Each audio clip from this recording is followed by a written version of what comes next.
kasih pada Pak Pendeta lewat Pak Yohanes dan semua teman-teman di sini, saya bisa hadir tempat ini. Hari ini kita mau melihat siapa sih kita di hadapan Tuhan. Ya, siapa kita ini? Ya. Tuhan katakan di Kejadian 1 ayat 26, ya. Dia katakan apalah? Dia katakan apa? Marilah kita menjadikan apa? Manusia segambar dan serupa dengan kita. Ya, serupa dengan Allah. Itu sesuatu yang sangat dahsyat. Dahsyatnya apa? Kita umat manusia ini mau dibuat menjadi sama seperti Allah. Ya, dahsyat nggak? Nah, kalau saudara bisa menangkap kebenaran ini dasar. Nah, kalau udah Tuhan katakan, Tuhan mau menjadikan manusia segambar dan sepeta dengan Dia. Pertanyaannya adalah, itu agenda siapa? Agenda kita atau agenda Tuhan? Agenda Tuhan. Jadi, kita bisa menjadi sama seperti Tuhan, bukan usaha kita. Nah, ini harus tangkap nih. Karena banyak saya lihat orang di dalam kehidupan sehari, mereka berusaha. Ya, mereka yang berusaha. Oh, saya harus begini, saya harus begitu, saya harus kudus, saya harus tak bercacat celah ini supaya saya layak di hadapan Tuhan. Bapak Ibu tahu ujungnya apa? Stres sendiri, susah. Bahkan ada pendeta di Amerika tuh bunuh diri. Itu pemimpin dari Hillsong yang ada di Australia. Begitu membuat lagu-lagu yang luar biasa, ya. Begitu terkenal di seluruh dunia. Tapi akhirnya apa? Keluar dari kekristenan. Dia bisa menulis lagu begitu bagus, tapi hatinya hampa. Kenapa hampa? Karena dia berusaha membuat segala sesuatu dengan kekuatannya. Ya, nangkap ya. Jadi kalau Bapak Ibu dalam kehidupan kita berusaha dengan kekuatan kita melakukan segala sesuatu supaya kita layak di hadapan Tuhan, supaya kita cari perhatian Tuhan, cari pengasihan Tuhan, ujungnya adalah kegagalan. Karena nggak bisa. Tapi inilah pengajaran yang sering kita dengar di mana-mana. Nah, saya mau kasih tahu, coba nanti bandingkan, komparasi di pikiran kita, di hati kita. Pengajaran yang selama ini kita dengar di mana-mana, kita yang harus berusaha. Sama yang memang Tuhan yang membuat kita seperti itu. Mana yang paling enak? Kita yang berusaha atau kita menerima yang sudah Tuhan berikan? Mana paling enak? Kita yang berusaha. Atau Tuhan yang sudah siapkan, kita tinggal terima, amin, dan hidupi. Mau yang mana? Mau yang kita yang berusaha supaya layak di hadapan Allah, atau memang Allah sudah melayakkan kita di hadapannya? Mau yang mana? Dari Tuhan. Yang dari Tuhan. Nah, mari kita perhatikan ayatnya. Coba tolong bisa dibaca, Bu. Efesus 1 ayat 4. Nanti tolong dibaca ya, saya cuma ngasih tahu ayatnya ini. Ya. Sebab di dalam Dia Allah telah memilih kita sebelum dunia dijadikan, supaya kita kudus dan tak bercacat di hadapannya. Nah, sebelum dunia ada, saudaraku, ingat ya, sebelum dunia diciptakan, agenda Tuhan di dalam Kristus. Amin. Saudara sudah diciptakan kudus dan tak bercacat celah. Dahsyat nggak? Oke. Itulah agenda Tuhan. Amin. Nah, lalu Tuhan menciptakan Adam dan Hawa. Ya, waktu Adam dan Hawa, ya, katanya digoda oleh ular. Ya, tapi itu digoda oleh pikirannya. Jadi dia ingin sama seperti Allah, tahu apa yang baik dan yang jahat. Nah, untuk itulah dia sudah melanggar ketentuan Tuhan. Dia bilang nggak boleh jamaah ini, nggak boleh ini, tapi dia langgar kan. Artinya dia yang punya agenda, dia yang berusaha mau seperti Allah. Tabrakan nggak? Tadi kan Tuhan yang bilang, marilah kita menciptakan manusia segambar dan serupa kita. Agendanya Tuhan. Terus tadi sebelum dunia ada, di dalam Kristus kita diciptakan kudus dan tak bercacat celah. Betul? Amin. Semua siapa yang melakukan? Tuhan. Nah, datang Adam dan Hawa ingin sama seperti Allah, tahu apa yang baik dan yang jahat. Artinya ada dua kekuatan, kan? Betul nggak? Ya. Ada dua kekuatan. Di sini Allah, di sini Adam dan Hawa ingin sama. Jadi agendanya dia. Ya, manusia punya agenda sendiri. Bertentangan nggak dengan agenda Tuhan? Makanya disebut mati. Ya, waktu engkau jamah pohon itu, buah itu engkau mati. Apa itu mati? Nah, mati bukan meninggal dunia. Nah kan ya, repotnya pengertian kita dalam bahasa Indonesia. Mati sama meninggal sama. Ya, mati bukan meninggal dunia. Meninggal dunia dikubur. Betul nggak? Kalau nggak bau, ya. Meninggal dunia dikubur, tubuhnya menjadi tanah. Oke, jiwanya bersatu dengan roh Allah.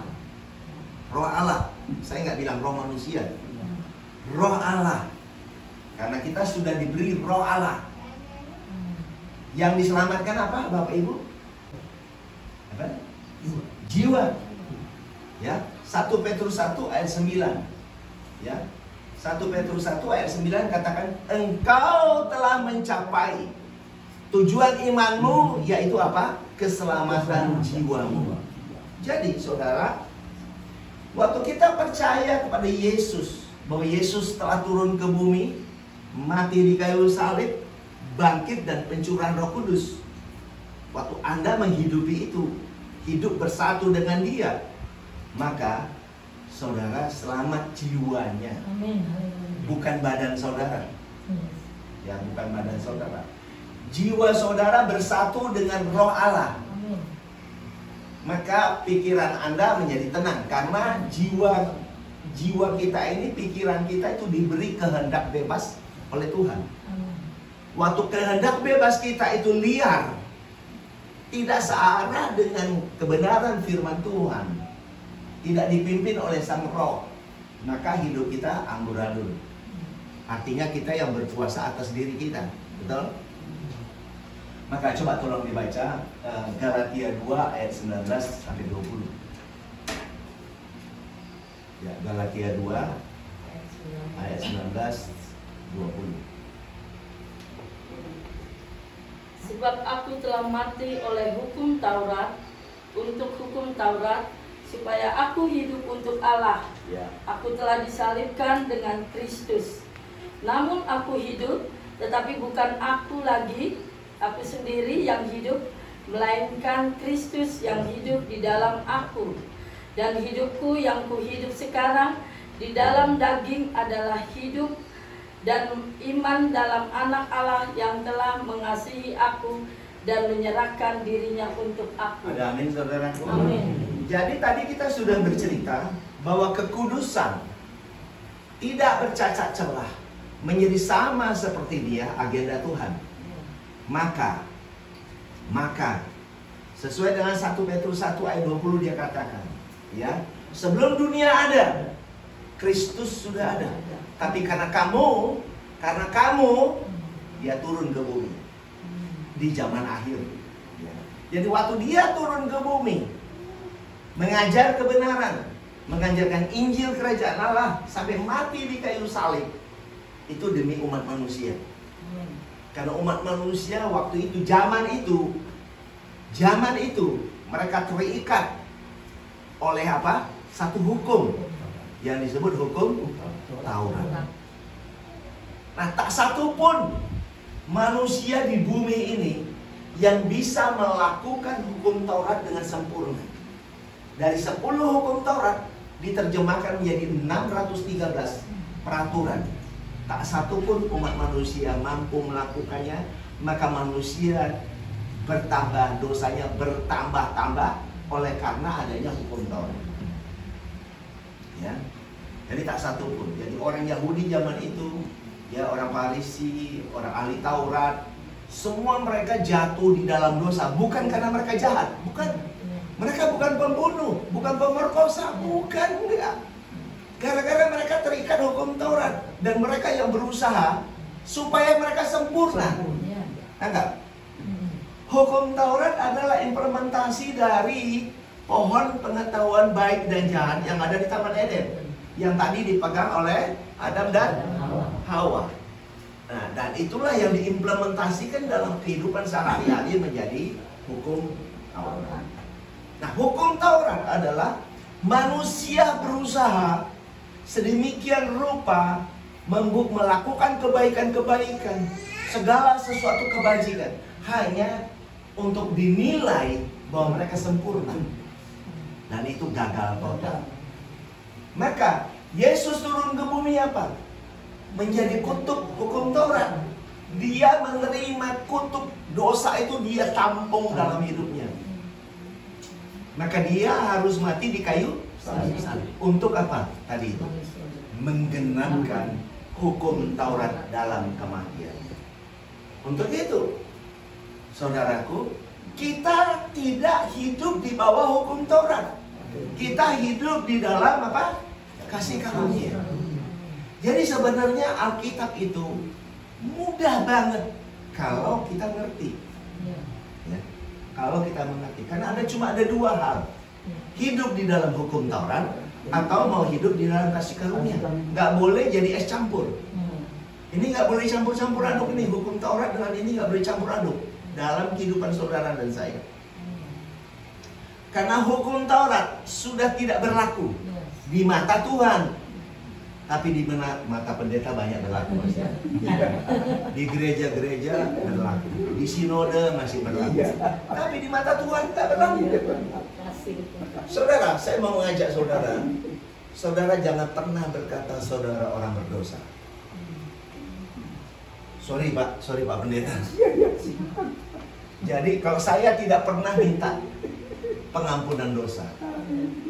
Kenapa? Urusan dosa sudah selesai. Kalau Anda bilang Anda orang berdosa, Anda menyangkal karya salib Kristus. Loh, kalau Anda salah, iya salah betul memang. Salah. Misalnya ada orang koruptor, nggak usah cerita dosa, dia salah ditangkap polisi. Udah ada konsekuensi hukumnya, udah ada di dunia ini. Kalau ada orang memperkosa, dilaporkan tangkap polisi, ya udah itu hukumnya. Di mata Tuhan nggak adil. Di mata Tuhan kita ini kudus. Kenapa? Upah dosa ialah apa? Maut. Upah dosa maut. Coba baca 1 Korintus 15 ayat 26. Jadi upah dosa maut. Jadi kita tahu nih apa maut. Maut sudah selesai oleh siapa? Yesus Kristus. Coba baca 1 Korintus 15 ayat 26. Musuh yang terakhir yang dibinasakan ialah maut. Nah, musuh yang terakhir yang dibinasakan ialah apa? Maut sudah kalah. Upah dosa ialah maut. Mautnya aja sudah kalah. Jadi Anda jangan bilang Anda berdosa. Maut aja sudah dikalahkan. Tadi dosa. Akibat dosa adalah maut. Mautnya udah kalah. Ya. Ya, maut sudah kalah. Sekarang baca ayat 55-nya. 55-56 juga. Supaya kita nangkap kebenaran firman ya. Hai maut, di manakah kemenanganmu? Ya. Hai maut, di manakah sengatmu? Sengat maut ialah dosa, Ya. dan kuasa dosa ialah hukum Taurat. Kuasa dosa ialah hukum Taurat. Amin. Kuasa dosa ialah hukum Taurat. Hukum Taurat di mata Tuhan juga Efesus 2 ayat 15. Sebab dengan matinya, sebagai manusia, Ya. ia telah membatalkan hukum Taurat. Ia telah membatalkan hukum Taurat. Dengan segala perintah dan ketentuannya untuk menciptakan keduanya menjadi satu manusia baru di dalam dirinya, dan dengan itu mengadakan damai sejahtera. Jadi dengan kematian Yesus, karena dia agendanya tadi mau menciptakan Anda menjadi kudus dan tak bercacat celah, betul ya? Betul. Maka dia harus mati di kayu salib. Ya. Ya, mati di kayu salib untuk apa? Karena sumber dosa Ya. adalah hukum. Taurat. Karena hukum Taurat telah digenapi yang disebut dengan tetelestai. Semuanya telah selesai. Hukum Taurat sudah digenapi di dalam kematiannya. Jadi jangan kita kutik-kutik lagi hukum Taurat. Jadi saudara tidak hidup di bawah hukum Taurat. Saudara hidup di zaman kasih karunia, di hukum Kristus. Ya. Jadi saudara telah menjadi ciptaan baru. Baik orang Yahudi maupun di luar Yahudi telah menjadi satu manusia baru di dalam Kristus. Amin.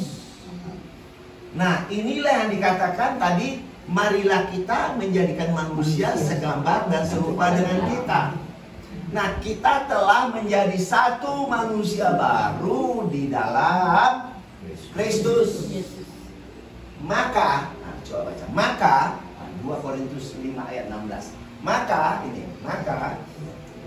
2 Korintus 5 ayat 16. Maka ini, Sebab itu kami tidak lagi menilai seorang juga pun menurut ukuran manusia. sampai situ dulu. Nah, sebab maka kita tidak boleh lagi menilai orang dengan ukuran manusia. Ya.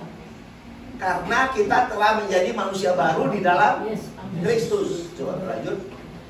Dan jika kami pernah menilai Kristus menurut ukuran manusia, sekarang kami tidak lagi menilainya demikian. Ayat 17 yang langsung. Ayat 17. Jadi siapa yang ada di dalam Kristus, ia adalah ciptaan baru, yang lama sudah berlalu, sesungguhnya yang baru sudah datang. Nah, puji Tuhan. Jadi saudara, kita tidak lagi bisa menilai manusia dengan ukuran-ukuran manusia. Kenapa? Karena kita telah menjadi manusia baru di dalam Kristus, yaitu manusia roh. Amin. Manusia roh yang hidup di badan ini. Ya. Yang pasti kita telah segambar dan serupa dengan Allah. Karena Allah itu adalah roh. Amin. Kristus itu adalah Allah yang roh. Dia waktu mati dikubur, dia bangkit menjadi roh. Dia kembali kepada kodrat kealahannya, yaitu roh. Jadi kita telah menjadi satu manusia baru. Dan makanya katakan, dan jika kami tadi bilang pernah menilai Kristus dengan ukuran manusia, sekarang tidak lagi menilai. Tidak lagi menilai Kristus dengan ukuran manusia. Ya. Nah, sekarang kalau Bapak Ibu keluar sana, coba tanya Pak Pendeta di luar sana, coba tanya orang di sana, coba siapa itu Kristus? Oh, berjalan dengan sesuai, buat mujizat itu terus yang diceritakan. Itu manusia, dia bukan manusia lagi. Itu adalah pengenalan kita akan Allah yang Maha Kasih, yang telah menurunkan dirinya menjadi manusia. Dan itu sudah selesai. Itu sudah selesai, nggak ada lagi tuh. Sudah selesai. Itu proses pengenalan kita akan dia. Nah, Kristus yang mana yang sekarang kita bicara? Adalah Kristus sebagai Allah yang roh. Allah yang roh. Coba baca 1 Petrus 3 ayat 18. Supaya kita tahu bahwa Kristus itu roh.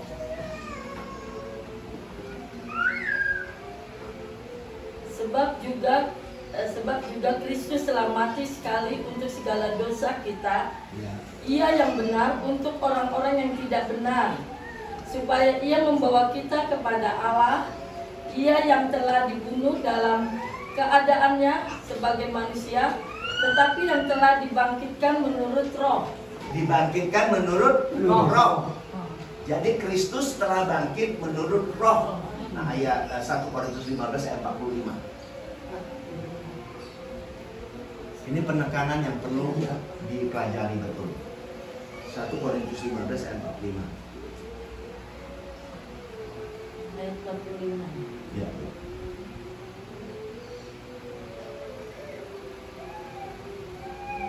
Seperti ada tertulis, manusia pertama Adam menjadi makhluk yang hidup, tetapi Adam yang akhir menjadi roh yang menghidupkan. Nah, bayangkan. Adam yang akhir berbicara Kristus, saudaraku. Kristus menjadi apa? Roh yang menghidupkan. Maka waktu jiwa Anda yang diselamatkan bersatu dengan roh yang menghidupkan, maka Anda menjadi hidup. Karena kita orang berdosa itu disebut mati. Mati itu artinya apa? Terpisah dengan Tuhan. Kehilangan kemuliaan Allah. Maka Yesus mati di kayu salib. Kita lahir di dalam Dia. Nah, inilah yang membuat kita menjadi apa? Menjadi manusia baru tadi. Ya, di dalam Dia. Dan kita sudah bersatu dengan apa? Jiwa kita yang selamat itu bersatu dengan roh yang menghidupkan. Maka saudara dan saya, kita telah hidup. Kita sudah nggak mati. Jadi kalau ada bilang, yang mati bangkit. Kalau ada bilang, yang mati bangkit, datanglah yang mati bangkit. Itu bukan orang meninggal bangkit, bukan. Yang mati bangkit artinya apa? Orang yang terpisah dengan Tuhan waktu mendengarkan firman menjadi dipulihkan hubungannya. Dia menjadi hidup. Dia memiliki roh Tuhan, dia hidup. Bukan orang mati bangkit, orang yang meninggal didoakan bangkit. Coba aja doakan. Udah pernah mendoakan orang meninggal, apalagi udah disuntik pakai formalin? Doain aja lah kalau bisa hidup. Jadi kita harus melihat. Nah, ingat nggak? Pak Ahok sering menyebutkan apa namanya? Dia sebutkan slogan apa yang sering dengar? Coba di YouTube dia bilang apa? Mati adalah keuntungan, hidup adalah apa itu mati di situ? Mati itu bukan dibunuh, keuntungan. Bodoh namanya kalau kita dibunuh terus mati keuntungan, bodoh. Ngerti ya? Kalau kita dibunuh, kita bilang keuntungan, itu namanya kebodohan. Ngerti ya? Kita bukan orang sana, orang luar sana kok dibunuh tuh gak apa-apa. Enggak. Kalau dibunuh apa katanya? Istilahnya mati sahih. Bukan. Kita tidak begitu. Mati yang dimaksud keuntungan itu adalah mati bersama Kristus. Itulah keuntungan gitu loh. Bukan kita dibunuh mati keuntungan. Itu namanya kebodohan. Nangkap ya? Nangkap ya? Banyak orang ngomong mati adalah keuntungan, hidup adalah Kristus, tapi tidak mengerti maksudnya. Nah, ya sekarang nggak boleh salah. Mati adalah keuntungan itu artinya kita mati bersama Kristus di kayu salib. Tadi kan sudah ada Galatia 2 ayat 19-20. Aku mati bersama Kristus di kayu salib. Namun aku hidup. Nah, hidup inilah Kristus. Karena Kristus yang hidup di dalam kita. Ya. Jadi kan katanya tadi itu di Galatia 2 ayat 19-20. Aku telah mati oleh hukum Taurat untuk hukum Taurat. Aku hidup bagi Allah. Ya, aku mati bersama Kristus di kayu salib. Namun aku hidup. Tetapi apa? Bukan lagi aku yang hidup, melainkan Kristus yang hidup di dalam aku.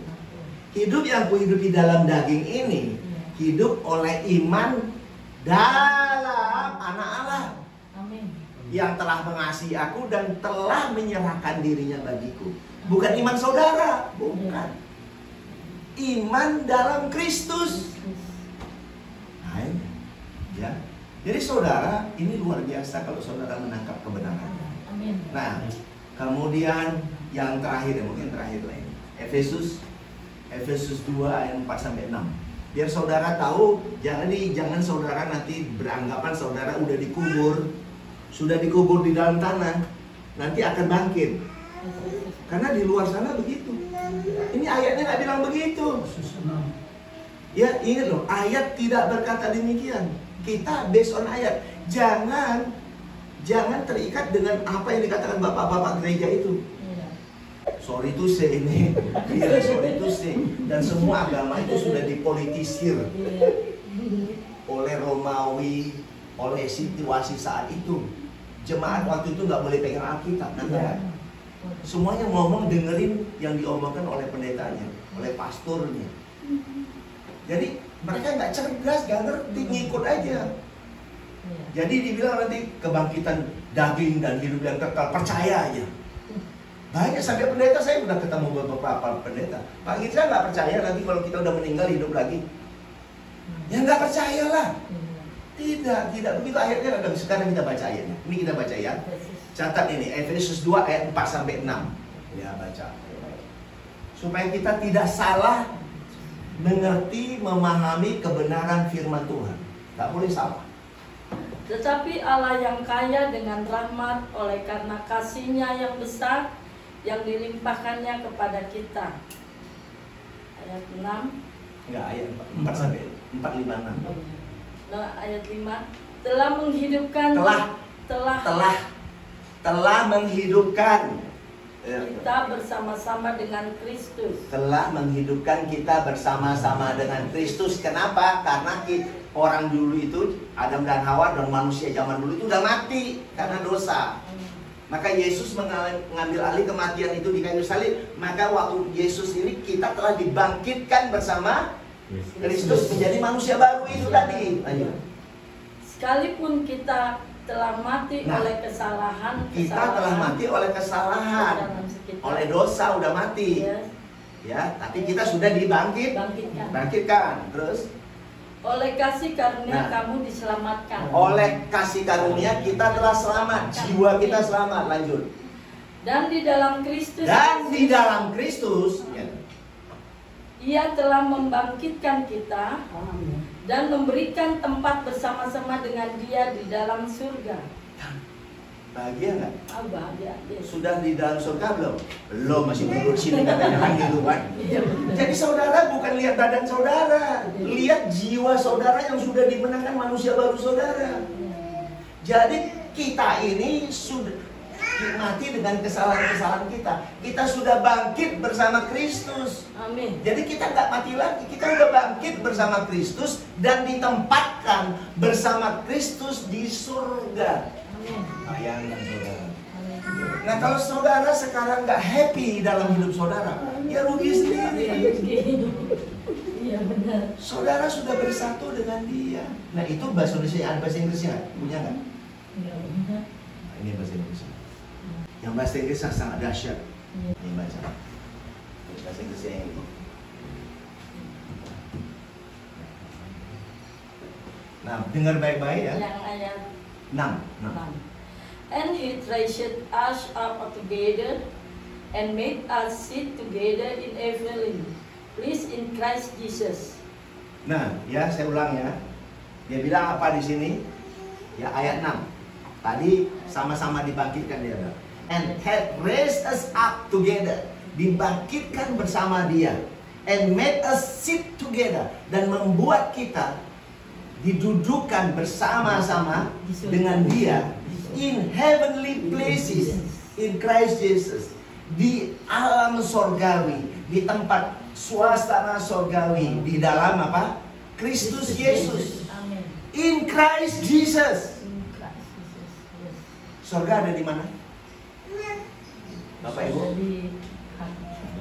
Surga ada di mana? Biasanya orang nunduk ke langit loh. Dalam diri kita. Surga ada di dalam Kristus, bukan di hati kita juga. Ini dia bilang, heavenly places in Christ Jesus. Surga ada di dalam Kristus. Kristus yang mana? Bukan Kristus yang jalan di atas air, bukan. Bukan Kristus yang bikin mujizat, bukan. Itu manusia. Kristus yang roh. Kristus sebagai Allah yang roh, yang tidak terlihat. Karena yang diselamatkan itu apa? Jiwa saudara. Apa hubungannya jiwa dengan surga yang lantainya emas? Kan dulu diajari surga lantainya emas kan? Betul kan? Nah yang diselamatkan jiwa ibu. Terus apa jiwa ibu ini sama lantainya emas itu apa hubungannya? Nggak ada. Ya, jangan mau dibodohi. Ya, jangan mau dibodohi oleh pengajaran-pengajaran itu. Sorry to say ya. Jadi saudara, yang diselamatkan itu jiwa saudara. Maka jiwa saudara masuk ke dalam apa? Roh yang menghidupkan. maka saudara memiliki damai sejahtera. Amin. Jiwa saudara tenang, damai. Amin. Jiwa saudara selamat di dalam Kristus. Yes. In heavenly places in Christ Jesus. Jadi sorga ada di dalam Kristus. Nah sekarang kita buktikan. Ada ayat yang lain bilang sorga ada di mana. Coba baca Kolose 1 ayat 15 sampai 17. Supaya tahu betul-betul sorga di situ. Jadi jangan salah lagi bilang sorga nunjuk-nunjuk ke langit ya. Tapi saya tidak bilang sorga di bumi. Saya tidak ngomong sorga di bumi. Ya, sorga ada di dalam Kristus. Amin. Coba baca baik. Ia adalah gambar Allah yang tidak kelihatan, yang sulung lebih utama dari segala yang diciptakan. Karena di dalam Dialah telah diciptakan segala sesuatu yang ada di surga dan yang ada di bumi, dan yang kelihatan dan yang tidak kelihatan, baik singgasana maupun kerajaan, baik pemerintah maupun penguasa, segala sesuatu diciptakan oleh Dia dan untuk Dia. Nah, ayat 17 perhatikan ini, saudaraku, ayat 17 perhatikan, dengar baik-baik. Lanjut. Ia ada terlebih dahulu dari segala sesuatu, dan segala sesuatu ada di dalam Dia. Sebelum segala sesuatu ada, Dia sudah ada. Dan segala sesuatu ada di dalam Kristus. Amin. Apa termasuk segala sesuatu? Segala semuanya. Semuanya. Jagat raya ini, bumi ini, kita semua ada di dalam Kristus itu. Amin. Kristus yang mana? Kristus yang roh. Amin. Bukan Kristus yang menyembuhkan orang sakit. Bukan. Bukan Kristus yang jalan di atas air. Bukan. Itu udah selesai. Jadi saudara jangan hidup di dalam pengajaran-pengajaran itu terus. Hidup di dalam, oh Yesus menyembuhkan orang sakit, ini, ingat itu terus. Enggak, kita sudah hidup di dalam Dia. Kita sudah bersatu dengan Dia. Coba. Amin. 1 Korintus 6 ayat 17. Ya, saudara sudah menjadi satu roh dengan Kristus. Ayat 17. Ya. Tetapi siapa yang mengikatkan dirinya pada Tuhan menjadi satu roh dengan Dia. Nah, tetapi barang siapa? Barang siapa? Nggak semua orang ngerti. Mengikatkan diri. Ya, nggak orang semua ngerti. Barang siapa mengikatkan diri pada Tuhan menjadi satu roh dengan Tuhan. Amin. Bayangkan. Yes. Nah, kalau saudara mengikatkan diri, saudara sadar, oh iya, gua udah bersatu nih. Renewing mind, udah pembaruan pikiran, mengerti. Saudara sudah bersatu dengan Kristus. Inilah yang disebut tadi apa? Telah menjadi satu roh. Menjadi segambar dan serupa dengan Allah. Karena Allah itu roh. Anda telah menjadi satu roh dengan Dia. Tangkap ya? Pernah belajar ini? Pernah belajar? Pernah. Bagus kok pernah belajar. Nggak maksudku pernah diajar? Ya, pernah diajar tapi lebih bagus banget. Nggak pernah diajar. Jadi begitu ya. Jadi saudara, kita telah menjadi manusia baru dan kita telah menjadi satu roh dengan Dia. Maka dikatakan membuat manusia, marilah kita menjadikan manusia segambar dan serupa dengan Allah. Nah, jadi siapa yang mengikatkan dirinya pada Tuhan telah menjadi satu roh dengan Dia. Jadi kita sekarang sudah serupa segambar dengan Dia dan sudah ketemu muka dengan muka. Amin. Bukan wajah kita ini, bukan. Ya. Muka dengan muka dalam roh, tapi kita sudah bersatu. Jadi kalau berdoa jangan teriak-teriak lagi ya. Jangan minta tolong-tolong. Nanti saudara berlutut, Tuhan tolong. Berarti kalau Anda berlutut bilang begini, negara minta tolong, Tuhannya ada di mana? Berarti tulangnya masih di langit. Benar nggak? Saya nggak pernah tuh doa gitu berlutut mengaduk-aduk gini, nggak pernah. Saya kalau berdoa ngomong aja. Misalnya, dulu saya masih letnan mau sekolah, mau minta sekolah ke Amerika. Saya bilang, Tuhan, aku mau sekolah mau ngambil S2, tapi ingat ya Tuhan nggak mau dalam negeri, maunya luar negeri. Nah 1 tahun kemudian saya sudah di Amerika. Gitu. Saya kolonel mau lemanas ke luar negeri. Saya bilang, Tuhan aku mau lemanas, tapi ingat Tuhan nggak mau dalam negeri, maunya luar negeri. 3 bulan kemudian saya sudah di Australia. Kenapa? Kita ini sudah bersatu dengan Dia, saudara. Jadi saudara, hidup ini indah sekali. Jadi kalau saudara membuat diri saudara susah, bikin diri susah, stres, Anda yang rugi. Kenapa? Karena yang hidup itu diri Anda sendiri. Jadi kalau dalam hidup ini, yang hidup itu saudara, saudara akan stres. Tapi kalau saudara menangkap dalam hidup ini, Anda telah segambar dan serupa dengan Tuhan, dan Tuhan yang hidup dalam saudara, maka saudara akan bahagia. Luar biasa nggak? Coba baca Filipi 2 ayat 5 dan ayat 13 ya. Biar tahu bahwa dalam hidup kita itu bagaimana. Filipi 2 ayat 5 ya. Hendaklah kamu dalam hidupmu bersama menaruh pikiran dan perasaan yang terdapat juga dalam Kristus Yesus. Nah, jadi dalam kehidupan kita bersama ini, di tengah keluarga saudara, kita juga di kantor, pakailah pikiran Kristus dan perasaan juga yang ada pada Kristus. Karena Kristus yang hidup dalam saudara. Tadi kan sudah dibilang, Dia yang hidup dalam saudara, bukan yang saudara yang hidup. Nah, ayat 13-nya.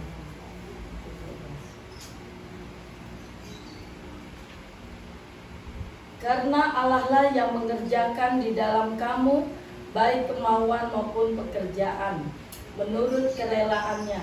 Nah, jadi Allah lah, Tuhan lah, Kristus lah yang melakukannya baik kemauan maupun perbuatan ya sesuai kerelaannya melalui saudara dan saya. Amin. Jadi bukan saudara yang hebat. Tuhan yang ada di dalam saudara itulah yang hebat. Amin. Karena apa? Karena agenda Tuhan menciptakan Anda kudus dan menciptakan Anda tak bercacat dan tak bercela. Bukan karena usaha saudara, tapi karena Tuhan sayang sama saudara dan saya. Itu loh. Dan Dia melakukannya. Saudara tinggal mengaminkan, yes, amin Tuhan. Haleluya, aku hidup di dalam hidupi dalam hidup saudara. Yang hidupi. Be happy in your life. Berbahagialah. Apa yang saudara bisa kerjakan. Berikan yang terbaik bagi kehidupan ini. Suami mengasihi istrinya, istri mengasihi suaminya, kasih anak-anakmu. Semuanya kita berbaik kepada orang. Kenapa? Karena ada Tuhan yang hidup dalam saudara. Kalau saudara sadar Tuhan hidup dalam saudara, menjadi orang yang lebih saudara, maka saudara gak mungkin mencuri, gak mungkin merampok, gak mungkin memperkosa, gak mungkin berantem. Kenapa? Oh, Tuhan yang hidup kok. Tapi kalau yang hidup itu saudara, dalam diri saudara, makanya disenggol sedikit, apa kau? Gitu ya kan. Istrinya gini, apa kau? Pak. Nah, itu yang hidup dirinya. Nah begitu. Yang hidup dalam saudara adalah Tuhan. Kalau saudara memiliki pemikiran ini, saudara luar biasa. Saya bukan ngarang, ini firman Tuhan yang berkata. Saya datang kemarin bukan saya ngarang-ngarang ini jual kecap, enggak. Saya hanya mengingatkan ini firman Tuhan. Amin. Maka coba baca. Ini yang terakhir. 2 Korintus 13 ayat 5. Perhatikan baik-baik 2 Korintus 13 ayat 5.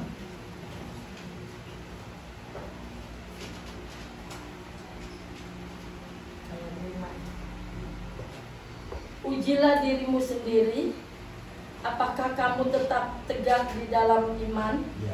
Selidikilah dirimu, apakah kamu tidak yakin akan dirimu bahwa Kristus Yesus ada di dalam diri kamu? Sebab jika tidak demikian, kamu tidak tahan uji. Nah, saudara, sampai Tuhan lewat Paulus mengingatkan kita, ujilah dirimu. Apakah engkau tidak tegak dalam iman, tidak tegak dalam Kristus Yesus? Ya, apa dia bilang? Selidikilah dirimu, apakah Kristus Yesus ada tidak di dalam dirimu? Kalau tidak ada, maka engkau tidak tahan uji. Makanya kalau kamu yang hidup sendiri, nggak ada Kristus di dalam kamu, hidupmu Misalnya diserempet orang sedikit udah langsung tutup. Apa kau? Hah? Nah, itu yang hidup dirinya. Jadi perhatikan saat ini, Bapak Ibu Saudaraku, Kristus sudah ada di dalam saudara. Ingat di Wahyu 3 ayat 20 dia katakan, aku berdiri mengetuk pintu. Kelihatan nggak yang mengetuk itu? Nggak kelihatan karena Kristus itu roh. Amin. Dia ketuk pintu. Itu ketuknya sebetulnya bukan dari luar, dari dalam. Gua ada ya, gua ada ya. Gitu loh. Lu ingat gua ada di dalam ini. Iya. Nah, banyak orang mengabaikan Tuhan yang ada dalam dirinya. Nah, ingat ya. Di perahu. Perahu, ingat Yesus tidur di buritan. Betul ya? Di perahu. Sampai di tengah danau dibanting ombak besar. Ombak gede. Nah, murid-murid berusaha mengatasi sedemikian rupa, turun ke layar ini, dibanting ombak, dan mereka seakan-akan sudah tidak mampu mengatasi perahu ini, dan mereka akan binasa tenggelam. Maka dia bangunkan Yesus. Yesus, Mau tenggelam? Yesus bangun. Kalian ini nggak percaya. Dia langsung habis angin ribut, semua berhenti. Apa arti cerita ini? Cerita ini memberikan arti bahwa di dalam hidup saudara, di dalam hidup rumah tangga saudara, ingat ada Tuhan. Amin. Kalau saudara berusaha mengatasi segala persoalan hidup saudara dengan kekuatan saudara sendiri, maka saudara akan tenggelam, bahkan bunuh diri, saudara. Ya, bunuh diri. Kenapa? Karena tidak mampu mengatasi persoalan hidup. Ingat ada Tuhan dalam saudara. Tuhan, aku ada persoalan, aku ada masalah. Gimana ini saya? Tapi jangan dulu tuh Tuhan. Jangan, tak perlu. Sorry ya, ini gua ngomong ini sorry ya. Saya ngomong seperti ini udah melanggar peraturan kalian ini yang udah biasa kalian lakukan kali kan. Saya nggak begitu. Saya kalau ngomong bahkan ngomong di dalam hati. Karena kita sudah bersatu dengan Dia. Amin. Saya di dalam mobilnya terima Tuhan. Saya sering kalau ada kerjaan, ada sesuatu kan, casma. Puji Tuhan berhasil ya Maya gitu. Kalau ada kerjaan apa gitu udah, aminkan terjadi. Jadi aminkan dalam hidup saudara apa yang benar baik itu aminkan aja. Saudara nggak usah bilang tolong Tuhan, tolong. Saudara, jangan buat Tuhan tuh jauh banget. Dia telah menciptakan kita segambar Dia. Jadi gini loh, kalau mau saya katakan, kita relasi sama Tuhan tuh ginosko disebut dalam bahasa Yunani. Itu artinya apa? Kita itu udah seperti suami istri yang luar biasa dekatnya. Amin. Kalau sama istri masih bisa bertengkar, sama Tuhan nggak ada bertengkar. Yes, amin. Benar ya? Jadi relasi kita dengan Tuhan itu dalam roh dan kebenaran. Jadi saudara nggak perlu dia, Tuhan tolonglah. Udah lama gue minta ini Tuhan. Jangan lagi gitu ya Ibu, Bapak Ibu.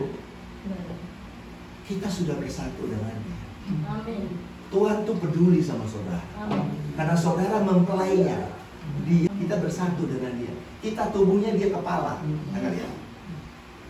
Jadi saudara, pada hari ini saya mengajak kita semua harus ada perubahan dalam sikap kehidupan saudara dan saya. Jangan lagi memperlakukan Tuhan itu jauh. Tuhan itu gimana gitu harus teriak-teriak.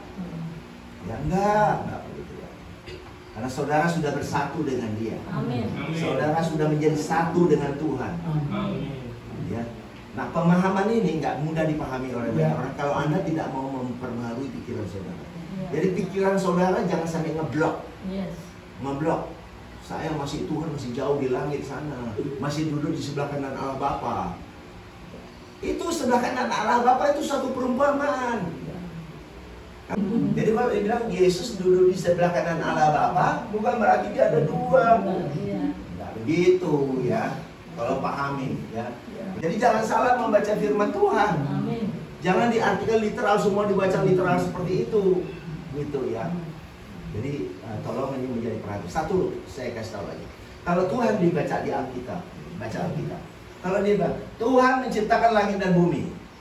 Anda jangan berpikir Di pikiran Anda itu alam ciptakan langit yang bersama terus bumi ini.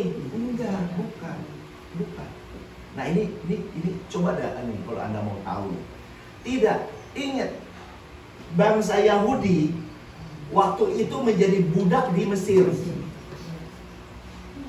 Dan ini ada program membawa mereka keluar dari perbudakan masuk ke tanah Kanaan yang berlimpah madu dan susu. Jadi itu agendanya. Jadi kalau diceritakan alam menciptakan langit dan bumi, bukan alam menciptakan langit dan bumi ini. Ini langit dan bumi ini sudah ada dari zaman dahulu. Nah, Musa menulis itu adalah membuat itu, menceritakan tentang hati Tuhan. Apa? Tuhan membuat perjanjian antara dirinya dengan umatnya. Itu artinya Tuhan sedang membuat perjanjian karena ini membawa ini keluar ini. Membawa keluar ini dari perbudakan menuju ke tanah Kanaan. Maka dibuatlah tulisan Tuhan menciptakan langit dan bumi. Itu bahasa langit dan bumi itu dipakai terminologinya. Ceritanya ditulis seperti itu, tapi artinya bukan terus pikiran kalian, Tuhan membuat ini, apa ini. Enggak begitu. Itu cuma kata-kata yang diambil untuk menceritakan relasi Tuhan dengan bangsa Israel pada saat itu. Jadi kalau Tuhan menciptakan langit dan bumi, Tuhan membuat perjanjian antara dirinya dengan umatnya. Relasinya diatur oleh hukum Taurat. Itulah langit pertama, bumi pertama. Nah kalau nanti baca di Wahyu 21 ayat 1, aku melihat langit yang baru, bumi yang baru. Langit yang pertama telah berlalu, laut pun tidak ada lagi. Ini belum terjadi karena langit bumi ini masih ada. Nanti akan ada langit yang baru, terus laut pun masih ada. Itu namanya kalau kita baca firman kayak begitu, sorry to say, itu sama dengan anak SD kelas 6. Tidak begitu. Nah, makanya saya kasih ini, saya bongkar sedikit ya. Saya kasih tahu rahasianya sih. Allah menciptakan langit dan bumi. Ya. Di perjanjian lama disebut Allah menciptakan perjanjian yang pertama.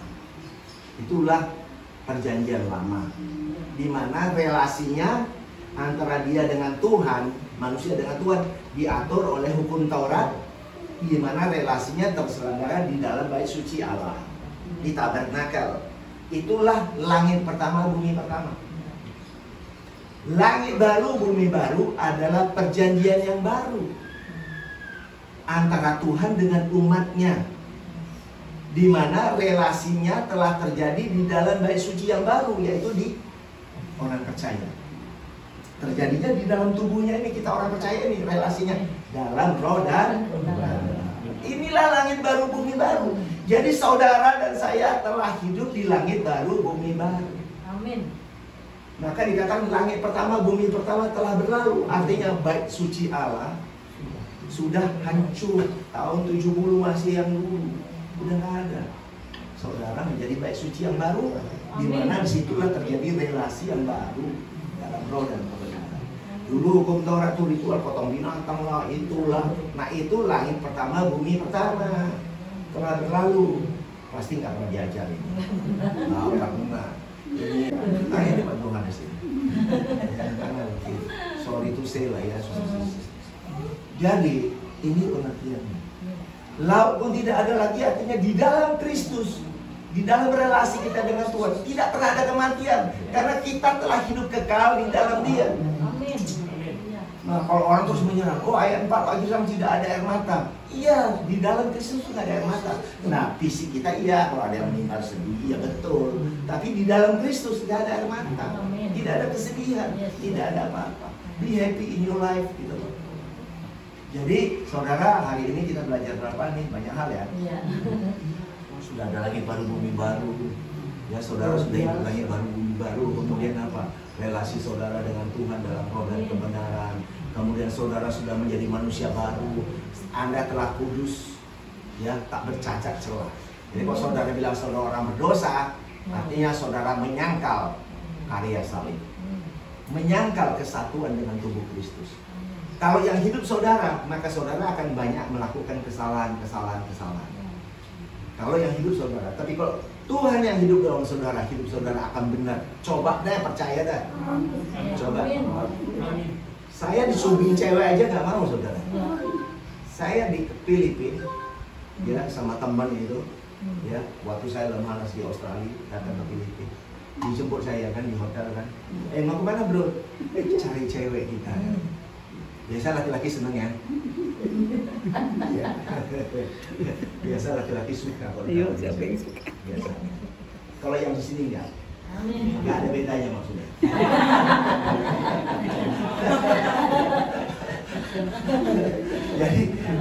jadi itu saja ditolak. Biasanya orang senang. Nah, kenapa? Karena ada Tuhan dalam. Mari saudara praktekkan. Nah, ini yang disebut praktekkan kebenaran firman Tuhan. Bukan saudara cari-cari muka, ini doa puasa itu ini, bukan itu. Murid Yesus nggak ada doa puasa. Iya, saya ada Pak. Doa puasa itu hukum Taurat. Apakah Anda hidup di bawah hukum Taurat? Ya silakan doa puasa. Lakukan aja doa puasa. Capek sendiri, merasa wah udah dekat sama Tuhan ini. Nah, kita udah bersatu sama Dia baru bilang dekat. Capek lah, ya. Tolong saudara ngerti kebenaran. Saudara tidak hidup di bawah hukum Taurat. Saudara hidup di dalam kasih karunia. Menikmati Dia di dalam hidup.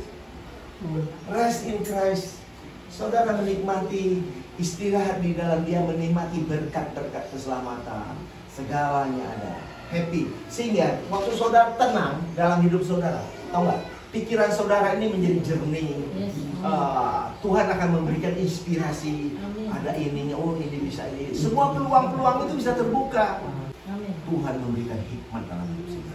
Ada amin. Amin. Inilah anak-anak Tuhan ini harus luar biasa di dalam kehidupan ini. Jadi anak Tuhan ini jangan biasa-biasa. Kalau biasa-biasa mah banyak orang di luar sana. Siapa yang minta lahir di bumi ini? Ada yang minta lahir? Nggak ada. Semuanya agenda Tuhan. Nah, kebanggaan kita dalam hidup apa? Siapapun bapak kita sama siapapun mama kita, gak usah urusan, gak ada masalah. Senangnya kasihi orang mereka semua. Karena apa? Ada satu agenda besar. Ada Tuhan dalam semua. Dan ini yang paling dasar. Mau kita ganteng, gak ganteng, mau keturunan siapa, ingat, ada Tuhan dalam semua. Tuhan mau terekspresikan dalam hidup saudara. Amin. Inilah yang dahsyat. Beri kemuliaan. Mari kita tunduk dalam kepala kita berdoa. Tuhan, sahabat-sahabat di tempat ini sudah mendengarkan kebenaran firman. Hati mereka terbuka, pikiran mereka terbuka, telinga mereka bisa mendengar. Roh Kudus, Engkau yang mencerahkan kepada setiap kami yang hadir saat ini, sehingga firman-Mu yang sudah ditabur tidak kembali sia-sia, maka akan menimbulkan pengertian di dalam hati pikiran setiap yang hadir. Setelah itu kami aminkan berbuah, mengenal Kristus lebih dalam dan dalam, sehingga kami benar-benar mengenal Kristus sebagai Tuhan. Karena di kitab Hosea 4 ayat 6 katakan, di sana dikatakan, di kitab Hosea dikatakan, umatku binasa karena tidak mengenal Allah. Kami aminkan, kami mengenali Kristus dengan sempurna. Kami tidak hanya bercerita Kristus yang buat mujizat, kami tidak hanya bercerita Kristus yang berjalan di atas air, tapi kami sampai pada puncaknya. Kami telah bersatu dengan Dia. Dia ada di dalam kami, kami hidup di dalam Dia. Kami hidup di dalam Kristus sebagai Allah yang roh. Dan Tuhanlah, Kristuslah yang melakukannya, baik kemauan maupun perbuatan, lewat saudara dan saya sesuai kerelaannya. Terima kasih Tuhan, terpuji nama-Mu. Bagi kita yang telah menerima berkat firman Tuhan di dalam Kristus, mari sama-sama kita katakan amin.